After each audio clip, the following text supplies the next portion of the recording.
Hello people, in this video we'll see about the mechanism by which beta blockers lower the blood pressure, and we'll also look at the pharmacological uses of beta blockers and the various adverse effects of beta blockers.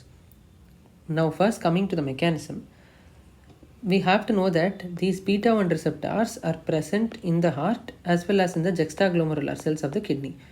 Okay, now whenever adrenaline or noradrenaline goes and sits on this beta 1 receptor, goes and activates the beta 1 receptor, it will manifest itself as increased force of contraction and increased heart rate as well as increased conduction.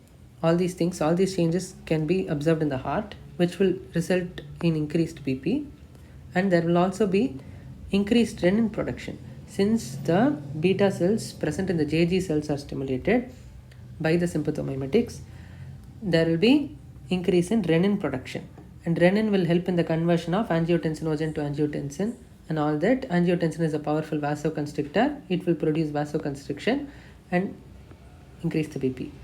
And angiotensin 2 also goes and activates the aldosterone production. It will stimulate aldosterone production from the adrenal gland, and this will result in sodium and water retention. That also leads to increase in BP. Right. Now what do beta blockers do? Beta blockers act at this step. They go and block the beta 1 receptors. Okay, by blocking the beta 1 receptors, these sympathomimetics cannot go and bind to the beta 1 receptor. So this whole process cannot occur. And hence beta blockers lower BP.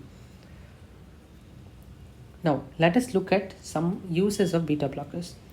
We have both cardiac uses and non-cardiac uses of beta blockers. Cardiac uses, beta blockers are literally used for most of the cardiac diseases, including hypertension. In hypertension, cardioselective beta blockers are preferred, especially metoprolol and atenolol.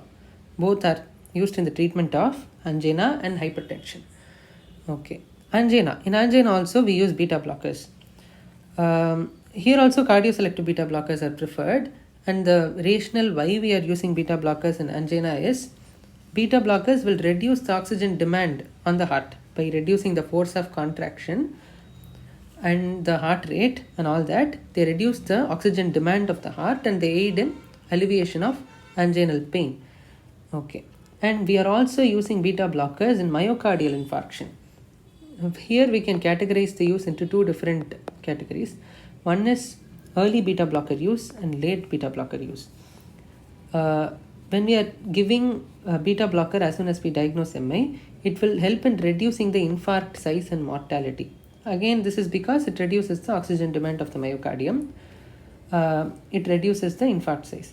And late beta blocker use, that is, late beta blocker use is useful in prevention of arrhythmias mainly. Post-MI arrhythmias can be prevented by administration of beta blockers, and a person who has got MI for one time, we can prevent him from getting another MI later in his life by putting him under beta blocker therapy. That is, it can be used for prophylaxis. Okay, now coming to the next use of chronic heart failure, they are known to decrease mortality. They are research proven to decrease mortality, especially metoprolol, carvedilol and bisoprolol. These three drugs are preferred in people with chronic heart failure.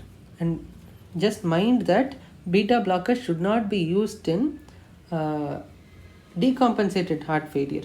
In decompensated heart failure, there will be huge edema and blood won't be reaching the peripheries. Sufficient blood won't be reaching the peripheries. And in this condition, when I further reduce the contractility of the heart and further compromise blood flow to the tissue, and when I further compromise tissue perfusion, that's not a very good thing. So it should be used only in chronic heart failure and not in acute decompensated heart failure. And arrhythmias, beta blockers are class 2 antiarrhythmics and they can help in treatment of arrhythmias. What are the various cardiac uses of beta blockers?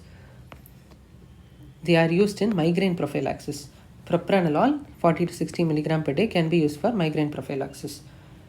Hyperthyroidism. In hyperthyroidism, there will be increase in the catecholamines as well. And for symptomatic alleviation, we can use beta blockers in hyperthyroidism. Even in thyroid storm, due to increased levels of catecholamines, there is a chance for getting serious cardiac arrhythmias. All those can be prevented, and several symptoms of hyperthyroidism like tachycardia, palpitations, all these kind of symptoms can also be alleviated by administration of beta blockers. Here also propranolol 40 to 60 milligram per day can be preferred. As an anti-anxiety medication, propranolol can be combined with clonazepam. As an adjuvant, propranolol can be combined with clonazepam as an anti-anxiety medication.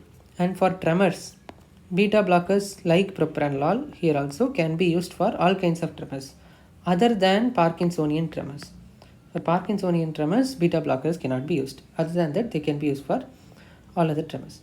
And for glaucoma, we are using timolol. Timolol is, ophthalmic preparation of timolol is preferred in glaucoma. It can be used in glaucoma. And for portal hypertension due to liver cirrhosis and all these kind of conditions, nadolol is a non-selective beta blocker that may be used. Now, coming to the various adverse effects of beta blockers, the most common adverse effect happens to be bronchoconstriction, especially if non-selective beta blockers are used. These non-selective beta blockers go and block the beta-2 receptors. When they go and block the beta-2 receptors, it will result in bronchoconstriction. That's why beta blockers are contraindicated in asthmatics, the non-selective ones. Cardioselective beta blockers can be used in asthmatics, but with caution.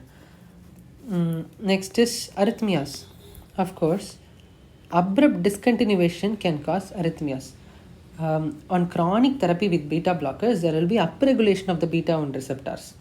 And when I suddenly discontinue the beta blocker, what happens is that there will be, due to the increased number of beta-1 receptors or beta receptors that are existing, the catecholamines can freely act on those increased beta receptors and can cause arrhythmias and increase the oxygen demand of the heart.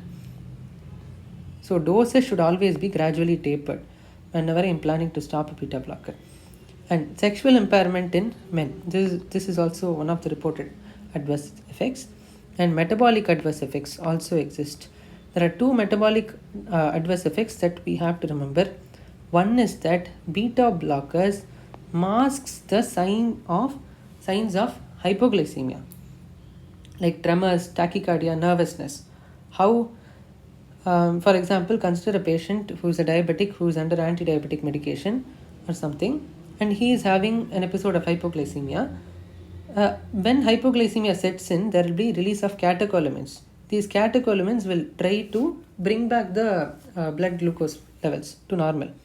Okay, these catecholamines will cause tremors, tachycardia, and nervousness. These are the normal symptoms of hypoglycemia that the patient should be aware of. But beta blockers will go and mask the symptoms. Beta blockers will go and mask these symptoms from occurring. So the patient might not know that he is slightly hypoglycemic. Next is non-selective beta blockers tend to reduce HDL values and increase LDL values. So they produce dyslipidemia. Non-selective beta blockers tend to cause dyslipidemia. These are the two main metabolic adverse effects of beta blockers that is to be remembered. Coming to the CNS effects, we have to remember that propranolol can cross the blood-brain barrier and can produce dizziness, nightmares, and even amnesia, etc. Okay, and atenolol is not lipid soluble, so it does not cross the blood-brain barrier. This is also one point that can be remembered.